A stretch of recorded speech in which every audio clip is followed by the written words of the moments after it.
We are live. All right. The stream is live. We are live, Bill, if you didn't know. Evening, everybody. Kilo Delta 8 Lima Hotel Radio. POTA Boy here, as y'all know. And I'd like to introduce you to AJ, Bill, and Dave right above me there. Welcome to the POTA Podcast. We got a few things we're going to talk about tonight and discuss. Myself, I'm going to talk about my latest activation yesterday. And we'll move on from there and ask some questions. And if you guys in the chats have any questions for us whatsoever about our activations, how we do it, or what we do, feel free to chime in there, ask your questions. I'm watching the chat. I think Dave is, and maybe Alex, AJ as well there. So, Bill's slacking this week. Bill is slacking this week. He's actually out and about visiting family members. What's up, Newer? So pretty much what we got going on today is, as I just told you, Bill's up there visiting family that he hasn't seen in a while, which is a good thing. He's up playing grandpa. How's that going for you? It's going great. This is the first chance I got to see my granddaughter. She's about 6 months old, and I hadn't seen my grandson since he was about 6 months old, and he's almost 2 now. So it's been going great. So I'm very happy, Grandpa. So That's awesome. Good, awesome. So I wanted to bring up my latest activation Sunday. It was a long 3-hour activation. But there was more to it than just the activation. I had a really great time reminiscing, basically, as a kid, from when I was a kid.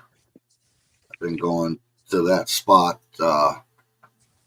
for many years. Growing up with my parents and then becoming a young teenager and doing the young teenager thing, partying there and stuff like that. It was Nelson's Ledges State Park.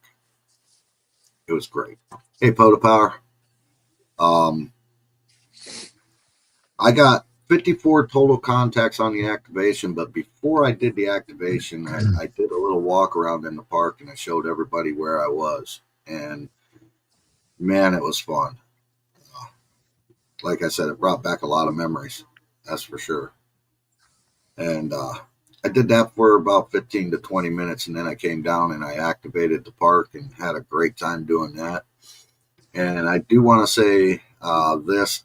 I put a video out right after I got home, and after looking back at the video, there was no sound. I don't know why. I personally couldn't hear myself. I was told while I was doing it, because I had a couple people in there, that they could hear me. I was like, okay, cool. So I figured there was sound, and I just kept on going for 20 minutes or so. And that video is to thank everybody who has came to my streams, watched what I was doing, and has subscribed to me. I appreciate each and every one of you. My moderators, they do a great job of watching for the naysayers and stuff like that. And Bill and Alex are both moderators in the live stream there, and there's a few others as well. I want to say thank you for everything that you guys have done, and appreciation for helping me out and doing what I do with my activations.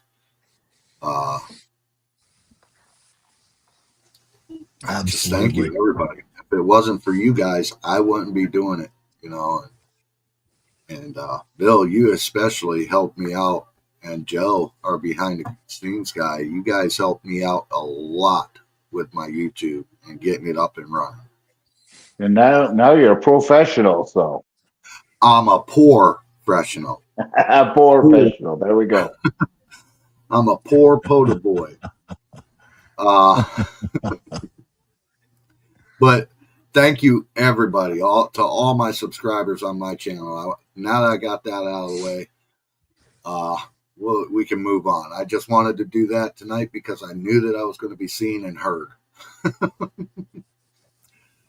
So I did this activation. I went down there. I like to travel here and there, and I decided to go down and do the activation in that park. What park? That was Nelson's Kennedy Ledges. Nelson's Ledges, better known as up here. And I had a great time doing the activation, but the most fun I had was walking through and reminiscing in the park from when I was a kid. The pileup was good. The bands were bad, if that makes sense. The bands weren't really that great. Everybody was up and down. I was up and down to everybody, and everybody else was up and down to me. Jason Lockwood there, he was there through the whole thing, through the whole stream, all 3 hours watching me do my. He was there from the first walkthrough, the activation, and then right on through to the final stages and my amazing leap of faith. We'll get into that a little bit later. But it was a 3 hour long POTA. I got 54 contacts. I can't remember how many, exactly how many of them were park to parks. There were a few park to parks, and it was just a good time as always. I enjoy getting out in the park, and the one thing that I did point out is the garbage that I was picking up. Do you guys ever run into garbage when you're out in the park? And if you do you pick it up? Do you clean up? Yeah, so I go out with a buddy of mine all the time, and that is one of the things we do. We usually go down by the river and activate, and there's 3 different locations that we frequent a lot, and there is never there's never enough time to pick up all the trash. So it's unfortunate that it's that way. Beautiful areas in South Dakota. And as a POTA activator, that's one of the things I feel that we need to be doing is leaving the site we're activating at better than what we originally got there. So we pick up a little bit each time, and hopefully, the next guy will do the same. Exactly. Hope Agreed. so. What about you, Dave? I really not had a lot of trash. I mean, my local park, the staff there does a really good job, I think, on keeping everything up and clean. But it's a small park, and it seems like the people that visit there do a pretty good job. But, and I think part of that's too, the state keeps trash cans there. They don't let them get overflowing. That makes a big difference. I have been to parks, over the years, not necessarily activating, where usually it's a problem when you go there. There's either no trash cans or there's a trash can there and it's plumb full. Sonny, it's foggy on your stream. What's up? Yeah. The usual. The usual. But no, that is a good point. Take a trash bag with you when you go do an activation. If it's not always practical, depending on the park and where you're going, but it's not. And if you got some of them little grabber things, you squeeze the handle and they pick stuff up. If you don't want to pick it up with your hands, get a pair of them.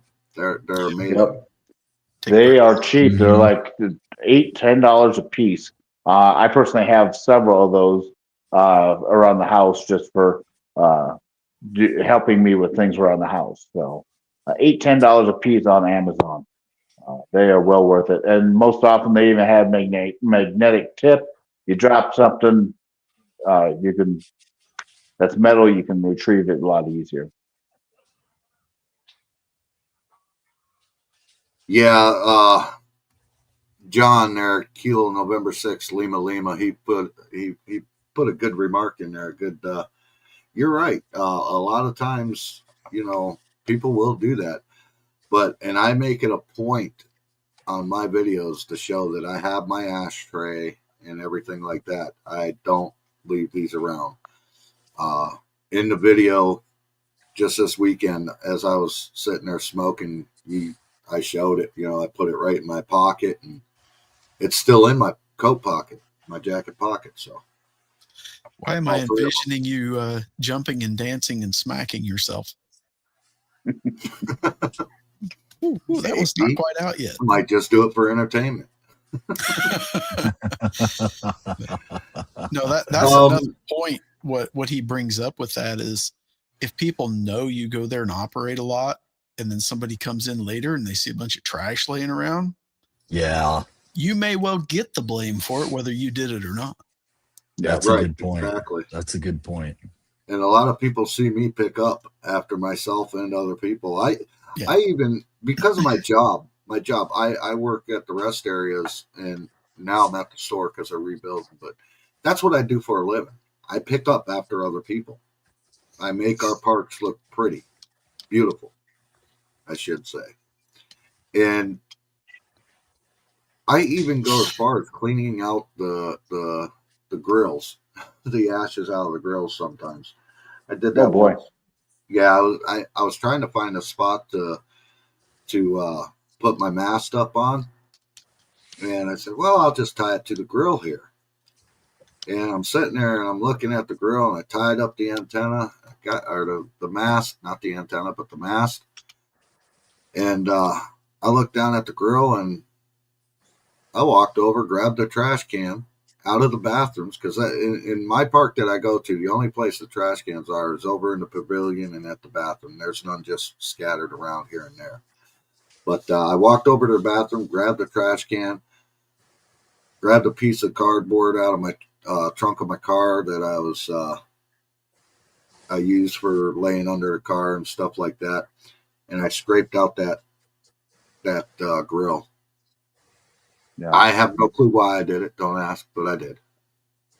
So, Sonny, earlier today we were talking. I believe it's this activation. You were talking about some of the things that you got to see at this site. I believe there was even caves and all kinds, maybe dinosaurs. I don't remember what you were all saying. Dinosaurs. Go. Well, there could have been dinosaurs. I mean, I was hearing funny things. I mean, the only dinosaur there. I've had some weird noises that night. The only dinosaur there. The only dinosaur there was Sonny. You're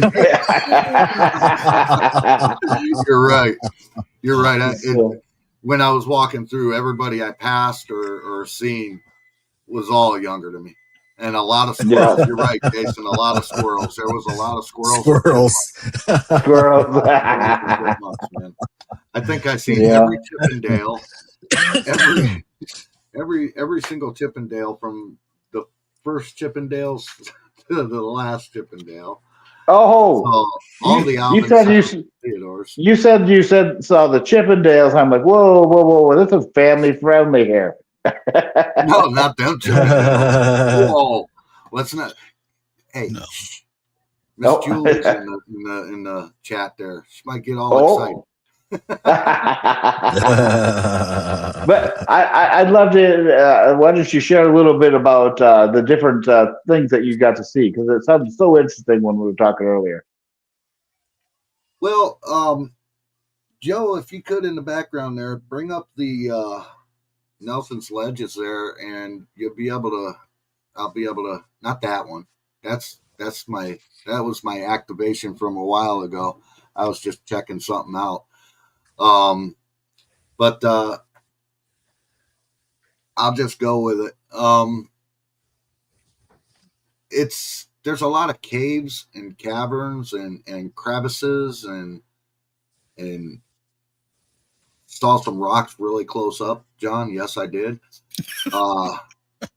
There's this one, there's two caves that are there one is called the Devil's Gullet, and the other one is the Devil's something or other. I can't remember. It's on my stream. That's the one I remembered the most when I was doing my stream. But one of them, you go down in it, and it's warm. And the other one, you go down in it, and it's cold. It could be 103 degrees outside of this cave. You go down into the cave, and it's probably about a good 30 degrees, cooler Difference. in there. Yeah. And it's just beautiful. It's just a beautiful place. I walked up and down and in and out.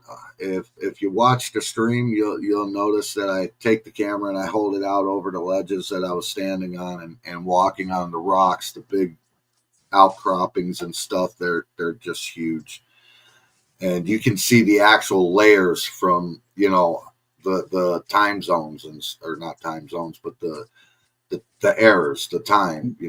Yeah, the sediment layers. Yes, that's the word that I was not smart on. You can actually see all of that, and it's pretty cool. What you're talking about with the dinosaurs, and I showed it on the live stream. You'll see it on the live stream if you do watch it, and I apologize. It's 3 hours long, and it takes a minute to get there, but somebody took the time to actually carve in the rocks a date. It looks like, I can't make out what the little square thing is. There's like a square, and then right next to it is an electric guitar. Oh, And nice.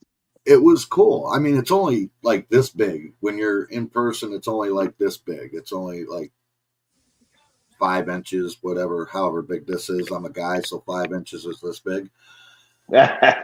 And by like 2 inches. So it's like 4 by 2 inches. But it was a great job. They did a really good job. Yeah, it's defacing the park property, the park, but it was nice. It wasn't like, it wasn't vulgar or anything like that. Yeah. It was just an electric guitar that somebody took the time to chisel into the side of that rock. It was great. Cool. I went through a lot of spots where I went through one spot where I thought I was going to be stuck. I actually did. And in the video, you can hear my shoulders and my chest and everything rubbing up against the rocks in the back of the cavern and stuff like that. It was fun. It was a great time. I had an awesome time. And like I said, as a kid, my parents used to go down there, and they have a lot of live bands down there. Ozzy's played down there, Guns N' Roses, Willie Nelson, I believe Reba McEntire has played down there, Georgia, Alabama line or whatever that is, Georgia, Florida line. Yeah, they've played down there. Just a bunch of people have gone down there and played and done concerts and stuff down there. And when you go into the quarry, I showed a little bit of that, but they got that part all fenced off. It's separate from the caves and the rocks and stuff like that. And that's actually the swimming hole. Okay. Now the quarry has 2 ledges, and this is where they get the Nelson's ledges from. One ledge is 40 some feet high.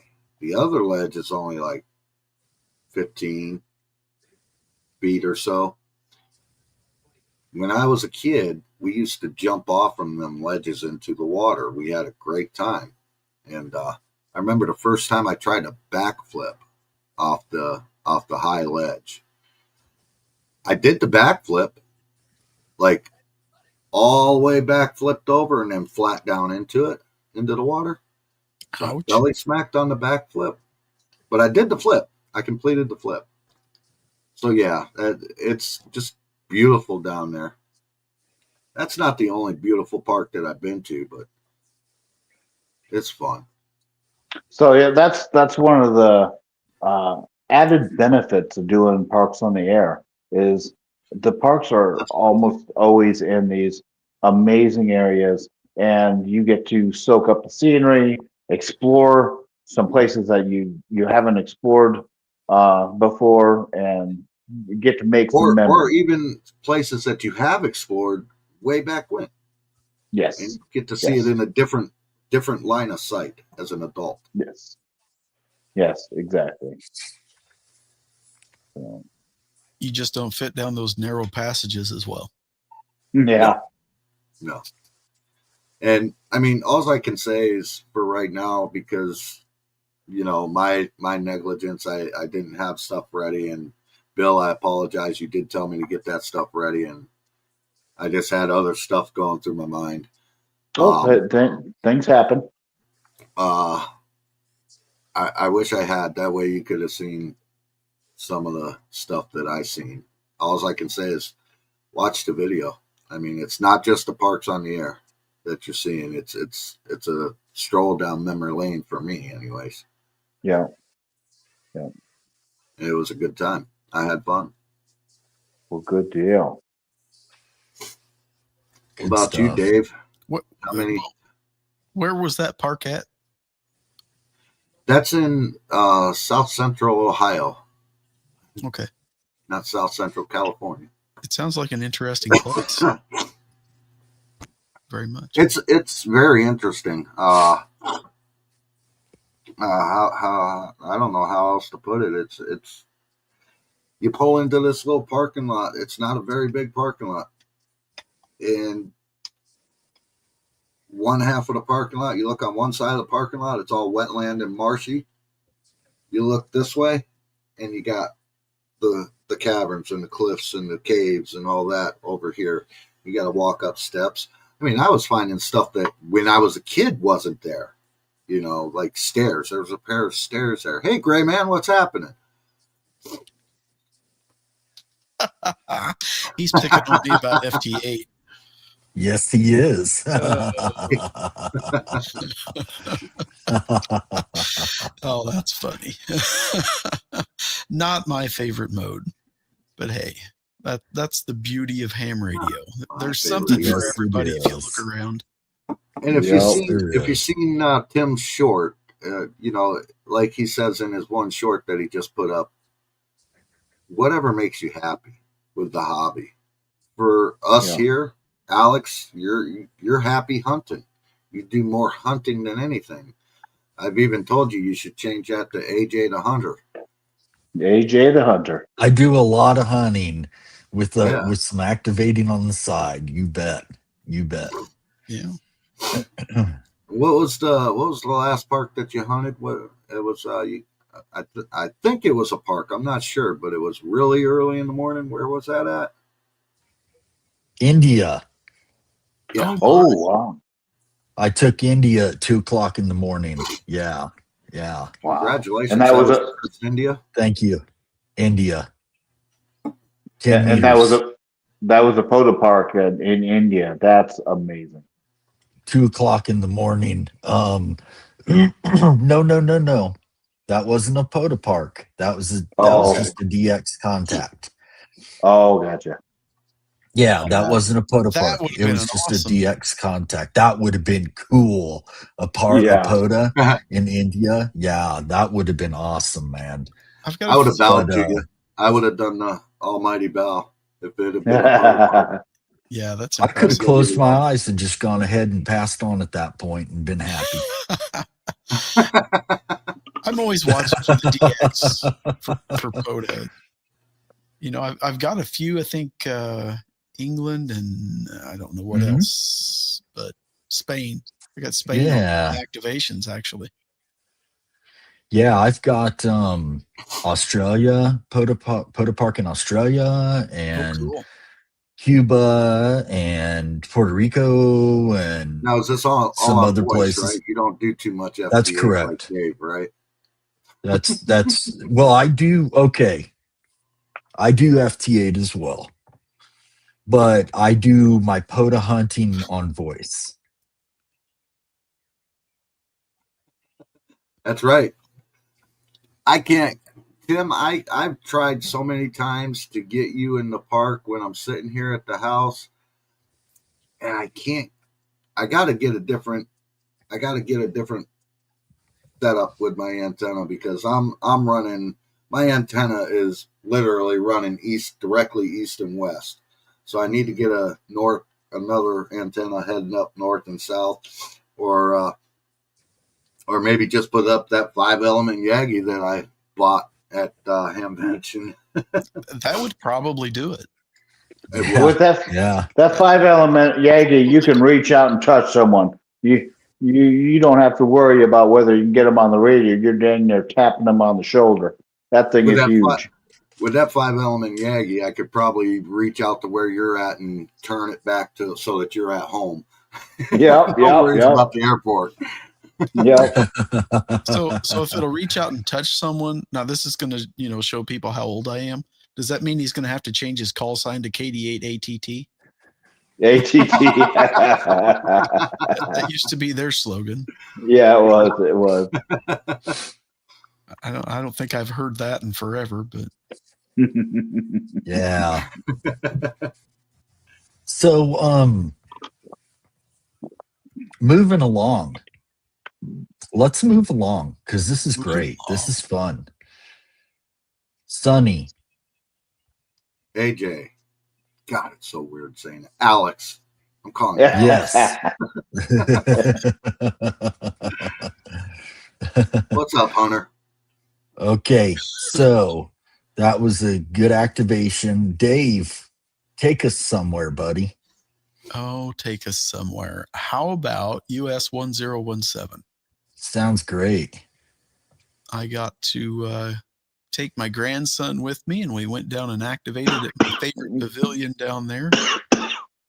And I don't know if you can really see it, but you can see the rope for the antenna going up there to the antenna arm of that tree, aka Natural Tower. Oh yeah. That was, yeah, there you go. Oh yeah. Yep, that helped. Yeah. So I set up the 590 SG, and I took the Shure SM58, and there's even a foot switch down there. And I thought, well, is it crazy to drag this kind of stuff out to do a park activation? But I was do it your way. Yeah. Well, I was logging on the phone on Polo because my wife had the laptop. She took it with her, so I didn't have that. Usually when I sit there, I like to just hook that up and I'll log on N1MM. But the wife had the laptop, so I'm logging on Polo. And holy cow, not having to hang on to the hand mic and run with that was awesome. So that worked out really good. And I got just, with the exception of one person who said I was way too bassy for him, everybody was like, oh man, your audio is so clear. You got such great audio. And I'm like, oh man, I love hearing reports like that. Because, it gives me a warm, fuzzy feeling. But yeah, for sure. The fun part of that was my first kilo. Congratulations. And so, yeah, I'm 1,010 contacts from that park now in 22 activations. And there is only one person above me on the activator QSO. So the next time I go out, I will be at the top of the activator QSO list for that park too. So that's kind of fun. Dave, do you happen to have a slide that shows the POTA app where they can find how close to a kilo, or maybe even how many kilos they have per park or per hunted park? Well, yeah, you can look here. If you're up in the top of it like this. Now, if you go to awards, Tim, what's the park you do all the time? You've got to live there to keep up with him. I can't think of the name of that park now. That just kills me. And I've worked him there a few times. But anyway, 4215, he says. Oh, I can pull that up quick, I think. Maybe. Oh, it's going to be picky. It wants the dash in it, too. Morgan Monroe. There you go. Look at these numbers. I mean, Has the post office told you to get a change of address form for there yet, or what? I mean, holy cow! No kidding. That is more contacts that I have logged in my QRZ logbook for everything. Same here. Those are just insane numbers. And that's double my contacts. Yeah, probably more than that for me. But 272 activations. That's just amazing. So on the POTA app, if you go under awards, you can also see, if you scroll down, you'll be able to see your kilos and all that down just a little bit farther. Yep. And that's under where your profile and stuff is under your user up here. You just go to awards and you can see what states you've activated, the states you've hunted. It keeps track of all that. You got all the states hunted. I have all states hunted too, but I'm missing Hawaii. Right. But you get the award because DC counts. Yeah, DC is a wild card. Right. But a little birdie happened to tell you the other day when Hawaii was on that you decided going out and playing around, doing whatever you were doing was more important. You weren't at home, is what I'm trying to say. Yeah. But yeah, right here is what Bill was talking about for like your kilo award. It'll show you where you're at the different parks as you're getting close to that, or for hunting all references and all that kind of stuff. No, Sonny mentioned me having all of the states hunted, and that was something that shortly after I even discovered POTA, which I really just stumbled across tuning around the bands one day. I heard somebody out there calling CQ POTA, and I was like, oh, another contest. Mm-hmm. And then I listened for a minute and I'm like, no, that's not normal. This isn't a regular contest. What the heck are they doing? So I did some digging around. I was like, oh, wait a minute. This looks like fun. Yes. And my grandson was down, and this was a couple years ago. So he was like 6 or he'd have been 7 or something like that, I guess. And I remembered out behind one of the old sheds here, seeing some aluminum tubing. And I thought, I'll bet that's about right for a quarter wave on 20 meters. So me and him, that was our project for the day, to have something to do. We built a ground mounted vertical for 20 meters, slapped 4 radials under it real quick, tuned the thing up, and I thought, I'm going to go see if it works with 4 radials. So 100 watts on that thing. And I was like, it's working. And the thought occurred to me, hey, this would just thrill him to death. I'm going to work stations. And I thought, I'm going to work all states with 100 watts on the ground mounted vertical. And there it is. I got that done. So that was just kind of a, personal little thing I wanted to do. So I did it. Yeah. Bucket list. Yeah. Nice. And if you scroll down a little bit farther, then you also get your activator, operator, and things like that. So you can see how many times you've worked each individual in a park, or how many times you've hunted them. I think it's all the way at the bottom. So. Yeah, that's the N1CC operator. Nope, that is the bottom. Activator, operator to operator. Yeah, I don't have anything close there apparently because it's not showing anyone. I've got interesting. The N1CC activator and the N1CC hunter and the operator. I got quite a few of them. A hunted operator. But sometimes I go with multiple people and we contact each other on the radio. I see what I'm going to have to do. I see here what I'm going to have to do. See 10, 15, 17, 20, 40, and 80. So I need to get 12. And 160 will get me 8 bands. And then I'll bet I can scare somebody up on 2 meters. I find that interesting that on the bottom of yours, you don't have anything for activator, operator, or hunted operator. Those, I have an awful lot on mine. That is, it's here.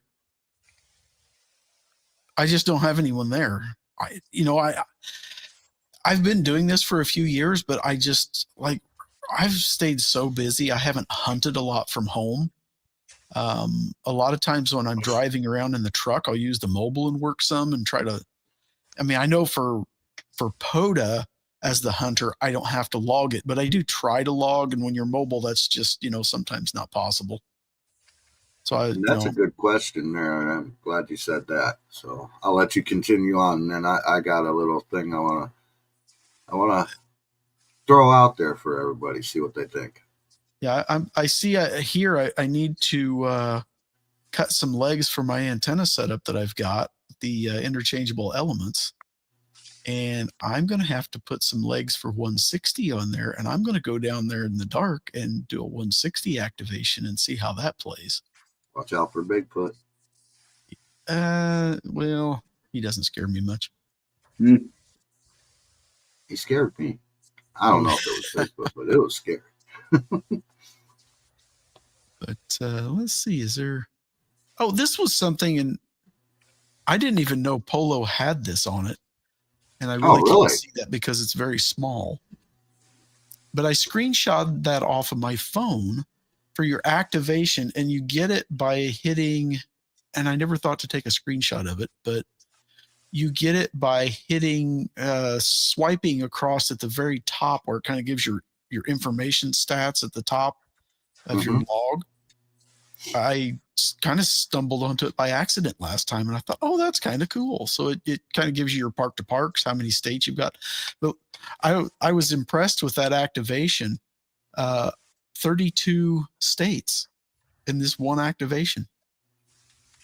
Very awesome.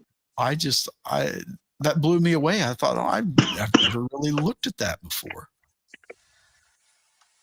What's crazy is, let me see something here. I don't know how many. Let's see. I'm going to go to this one.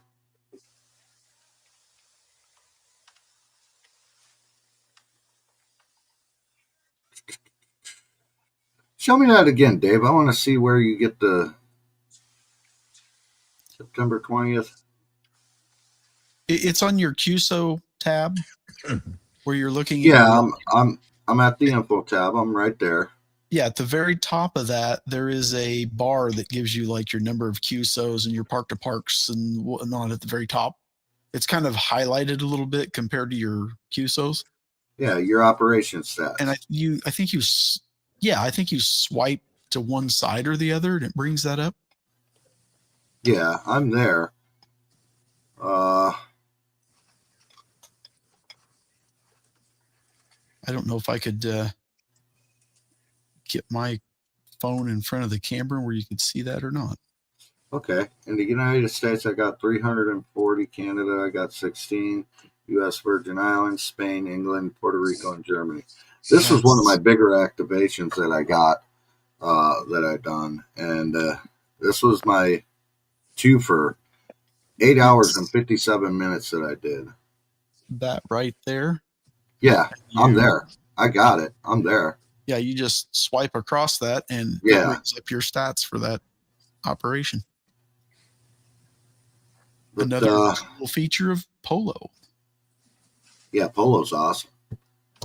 I got 171 on 40 meters, 190 on 20 meters, and that was an 8 hour and 57 minute.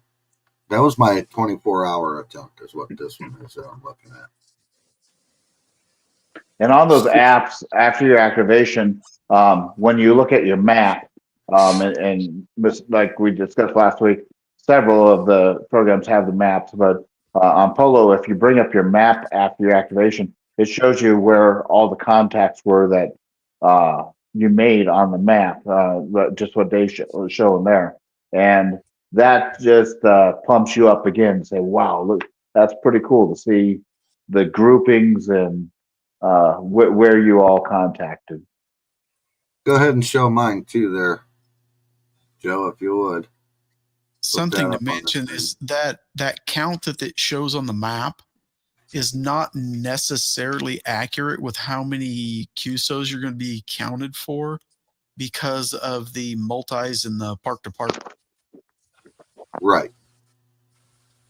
I didn't notice that was the 8 hour one that I did. Yeah, so that's pretty impressive. I got pretty much the entire eastern part of the U.S. covered. Yeah. On that one. And over, I mean, I was excited. The first DX that I got on there was the one down here in Cuba there. And, what's real interesting, if you can catch the gray line as it comes across and watch how it pushes your propagation. Yes, that is very really interesting. to watch. I've actually watched that. It's pretty cool. But that was my 8-hour activation as well there. So that's why I got so many there. And it was a 2 for park, so you double that. Right. Mm-hmm. You know, and yeah. I don't have any twofers close to me at all. And it kind of is, you know. All right, Joe. Yep, and Gray Man just brought up a good point. The different colored dots are the different bands. Different bands, Yep. yes. Yeah. The what is it? The blue dots are Blue 40 is meters 40 and the green are 20 meters. Yep, green is 20. Green is 20. Yep. Yes, thank you, Gray Man. Thanks for putting that out there too. Yeah, that's a That's great Now, point. Gray Man uses Ham 2K as well, and he knows quite a bit about it. He's very, very, very intelligent when it comes to, you know, the different logging softwares and stuff like that, because especially Polo. I mean, I use Polo all the time, and I know quite a bit about it.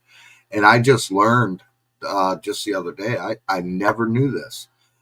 When you are in a pileup in Polo, you can type in your multiple different call signs. Like, say I get you, Dave, but I also hear Bill, and I also hear Alex. So I can put partial of your name, period, and then partial of Bill's call sign, not your names, but your call signs, period, and then partial of Alex's call sign. And then I go to Alex and I'll say, okay, the Whiskey 6. Alex will come back to me, give me the rest of his call sign. All I got to do is just type the rest of his call sign in that same field, and it will thump and give me all his information. And then as soon as I hit enter, it goes into the log. And then I go, okay, the next one, Whiskey 0 Kilo. How about you? What's you know, what do you got there? And then Bill will come back to me. Okay, Whiskey Kilo 0 Alpha Lima. Boom. I put the AL in there. His stuff pops up. I never knew that. And I've been using Polo since, almost since day one of Ham 2K coming out, of Polo coming out. I think it was out like a week. And I checked it out and was like, wow, I like that. Official ambassador for Polo. Absolutely. I mean, your intelligence is all get out with it. I know that. Eventually, we're going to have to get your info so we can have you on the show. And be nice if we could get Sebastian. That'd be cool. Bring him in on the show. It'd be cool to have you on the show there too, Tim. But our next guest is going to be a surprise. Not a surprise, but we're working on the details for it.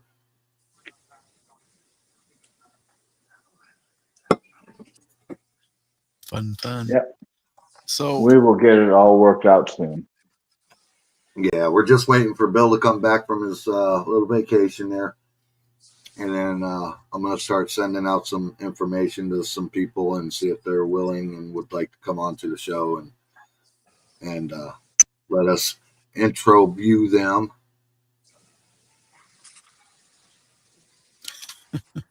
That would be nice. He's being ornery tonight, isn't he? A little bit. That's all right. That's all right. So there's nothing wrong with that. Are we going to have to do a antenna show and just talk antennas? Yes. Or is that dangerous? I think that'd be a good one to do. It'd be a good one, yeah, but antennas can be very controversial. Well, that's exactly what I was thinking. Mm-hmm. Well, I think that would be good. Yeah. And there's a lot of different rules on antennas. that vary from park to park. For instance, some parks you can stake an antenna in the ground. Some parks you can throw an end fed up into tree. Some parks they don't allow any of that stuff, and you're pretty pretty much stuck with a mag mount on the roof of your truck or something, you know. So I'm working on a concept that'll mitigate some of that. Oh, that's interesting. Drive over mass mount. Right. Yeah. Well, yeah, that's always an option. Well, and a lot of people use the paver poles to get an end fed up higher. That's what I use. Yes. Well, but if you're in one of the parks that won't let you stab anything in the ground, it's rough to guy that out. If you can't tie anything to the tree and you can't drive anything in the ground, you better have sandbags or something like that, or right. Because Alex had his first activation had a little bit of a folly there. I didn't even get to activate. I didn't even get started, man. I got everything set up, was just getting ready to key up. And that was it. Yeah, go ahead. It's the Wyoming wind is what it is. And I have a V dipole, and I didn't have sandbags on it like I should have to weigh it down, and that was my stupidity. And that was your learning experience. That was my learning experience, actually. I set it up, and it's got two whips on it that come out like this. And when I set it up, everything was great. Went over, tested SWRs, all that good stuff. Everything was perfect. And went to key up, and the wind hit it and blew it over. And when it blew it over, it broke one of my whips. And so the good thing was it didn't snap it all the way at the end. So I was still able to unscrew it off. So I have since, of course, replaced that. So it's a working unit again. You have that handy? But of course, that ended the activation. What's that? Do you have that antenna right near you handy, or so you can show it off? Bam. I do. Nice little carrying case and everything. If I can get rid of hold on one second. Yeah, the algorithm's blurring it. I see that, and I don't remember how. There you go. There we go. So it came in this pack from China. But I'll pull the pieces out here. So this is really cool. This hooks on down here onto my tripod. Of course, my coax hooks in here, and then my whips come off here and off here. So when the wind hit it, of course, it just fell over like that and snapped that one whip in two pieces, three pieces, something like that. But this is really cool. And then, like I said, these whips just screw into that. And then these are absolutely humongous. They go up to like 20 feet long. And then this goes on I have a 12-foot tripod that I hook this onto. And now I weigh that tripod down. Because of your learning experience. Yes. It was quite the learning experience. Yes. Well, and learning experiences where they cost you money, you learn a lot quicker too. You do. Oh, yeah. You do. Oh, yeah, you do. Yep. I seem to go through costly learning experiences, unfortunately. See, my learning experiences cost me money. Well, I have the mentality that stupidity should hurt. And you learn faster that way. You In do. this case, You do. mistakes that are costly or painful, you always remember those. Yep. Yes. Yes. Oh yeah. Unhook your stuff during lightning storms, guys. I can tell you that from experience. Well, preferably before, because if you do it during, it can hurt Yep. too. Yeah. Yep. Yeah. I was gonna Exactly. say, now you got to do it Exactly. before. Now, No. everybody Yes. that's a ham you're lying if you tell me you haven't done this, would be my guess. But you run around the house and, like here in Illinois, boom, storm just pops up out of nowhere. And you're like, oh crap, I've got coaxes hooked up. And you go in there to unscrew that thing, and you're unscrewing that collar on that PL259, and you just about have it undone, or you just got it pulled off of there, and a big old crack of thunder hits. How fast do you throw that coax? Oh Yeah. boy. Yep. Every time. Honestly, I Oh. don't, because I'm that guy that leaves it all plugged in. Well, Yeah. I know people like that. I've been hit one time, and that was in 11 meters, and my tower was a 65-foot tower, and I had a 2-element homebrew 11-meter Yagi on top of it. The last And- hit. Go ahead.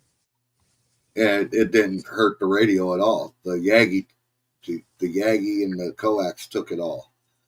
But I think what saved my butt with that was I had some mock coax, because 11 meters, them guys like to cut coax and stuff. I had mock coax hanging down, and it came down and went to the ground and went like it was going into my house.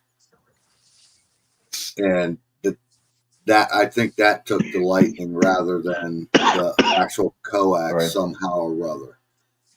I thought you were supposed to hook an electric fence charger to those. No, I plugged it right into the electrical socket. Oh my! Ouch! I did. I'm not lying. I did. No, the last lightning strike I took here was a direct hit on a tower. I had a fiberglass vertical on top, of course. I don't know what it is about those things, but they love to build up ionization and kapow. That was on 1/2-inch hardline. It Is that an Antron 99?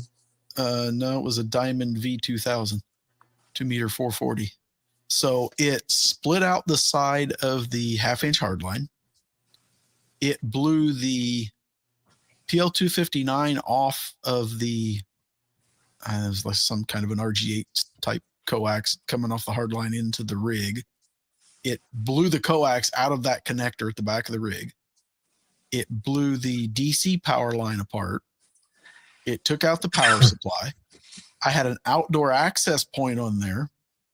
It blew out the PoE for that. And it completely split the shell of the router that was sitting on the desk and left a flash burn on the desk. Oh wow. Wow. Yeah. Alex had that when he got Yeah. AJ got a mark Well- left on the wall even. Left a burn on my wall, man. A big one too. Pretty good size. I was lucky it did not start a fire. And it took out my power supply, took out my 891, took out my 20-meter trap on my antenna, took out all my coax. All of my coax was fried. Yeah, it did some damage. But it was weird because, like, in line, I had my tuner, didn't touch it. My tuner is crisp, like it's brand new. Oh. Yep. So it took everything out but my tuner. Lightning is a weird thing, man. Lightning is an animal all of its own. Rule number one of lightning, it does whatever it wants to do. Yeah. You bet it does. You bet it does. And I get a Yeah. chuckle out of the guys that are like, oh, I just pulled the coax off and, I lay it right there on the back of the radio. It's like, that just came from a cloud that's 20 or 30,000 feet in the air. Do you think those few inches there mean much to it? Right. I actually Right. have. And here's the thing. The thing too is my antenna was laying down on the ground because I have a vertical Hustler vertical right. BTV, And it's I have it mounted so I can tilt it. It's on a tilt plate, and I tilt it down, and I had already laid it down, and I was just getting ready to unhook everything inside when it got struck by lightning, and the lightning hit it on the ground, so it wasn't even vertical. Well, it could have been a close strike. It might not even have been a direct strike. Could have been. If you think of it as like making a wave in water, you can take a near strike and you get that voltage rise, and it kind of spreads out from that. That's You how bet. I do some freelance work with broadcasters in the area. And the grounding at the transmitter sites is set up to where, one, everything is bonded. Of course, they use 3-inch flat copper. It's freaking huge. But the idea is not to try to control the lightning, but to bring everything up and down with that voltage surge together so that you don't get a difference in potential, because that's when you're going to get things arcing back and forth and all that. Yeah. Right. Yeah, and Well, I've heard of gentlemen, some people. Oh, I'm sorry, Bill. Please continue. I'll be real quick. I've heard of some people saying they'll undo their coax and they'll actually put it in a glass jar or something and set it off to the side, just to help if I've heard of lightning that. does come down that line. It's not making burning up inside your house. Whether or not that's all true or not, I personally haven't done that. But that's Yeah. one of the things I've heard people suggest. I know a person that did that, and he swept a lot to get all the glass out of the carpet in the room. Well, Blew the jar. that might have saved a fire though. Still, I don't know. I've got a bus bar I put in over here, and it's not solid copper, but it's a copper clad plumber strap, and I soldered SO239 jacks on it. So my coaxes, when they get unhooked from equipment, go to that. So the shield and the center are both bonded together on that, going to my 10-foot ground. That's a good idea. Right outside the wall. I never thought about that. I put my coaxes in a tank of gasoline. There you go. I try to make it as simple as possible. Go big or go home. If it's not going to blow the house let's get up, a bag. Right. If it's not going to blow the house up, then it's not worth it. I'll tell you gentlemen, one thing, though, Alex. We got 3 minutes left. I'm sorry. Go ahead, Sonny. You were lucky because you had just got that flex. Yeah, I know. I know. You were lucky. Lucky it was at little 891 and yep. And I had just gotten the flex, and the flex wasn't connected. Good deal. It was the 891 that got taken out, not my flex. That hurts bad enough, but if it were the flex, that would have hurt a lot more. A lot more, man. It would have been pretty heart-wrenching, to say the least. So, Well, and that's why I've got. So it was fortunate. More paranoid about grounding, because with the SDR stuff, now you're tying in all your computer systems and all this across the CAT network and all that. And it's like, man, if you take a hit on that, it's going to wipe out a lot of stuff. You bet it is. You bet it is. Well, gentlemen, we got 2 minutes left. What do you think about wrapping the bow on this package here and calling it a night? That sounds good. We will be back live again next Monday night, 7:30 Central, and we look forward to seeing everybody here. That's what I meant to say. And maybe, just maybe, we'll all be here. I will still be out of town next week, but then I should be back, depending upon if the airlines actually want to bring me home or not. Sounds good. All right. Don't and make when me you come don't back- make me have to drive up there to get you, Bill, and drive Yeah. your ass home. I have your number as a backup. Trust me. That's fine. If you need me, just call me, man. Just Bill, I'm fly in up there, major Alex. trouble. All the planes I flew on were green. Oh well. Yeah. They All right, just, everyone. Everybody have a great week. We look forward to having you back here next week, and we'll say 73. 7-3s, everybody. Peace, love, and a ham, fam. see ya. 73.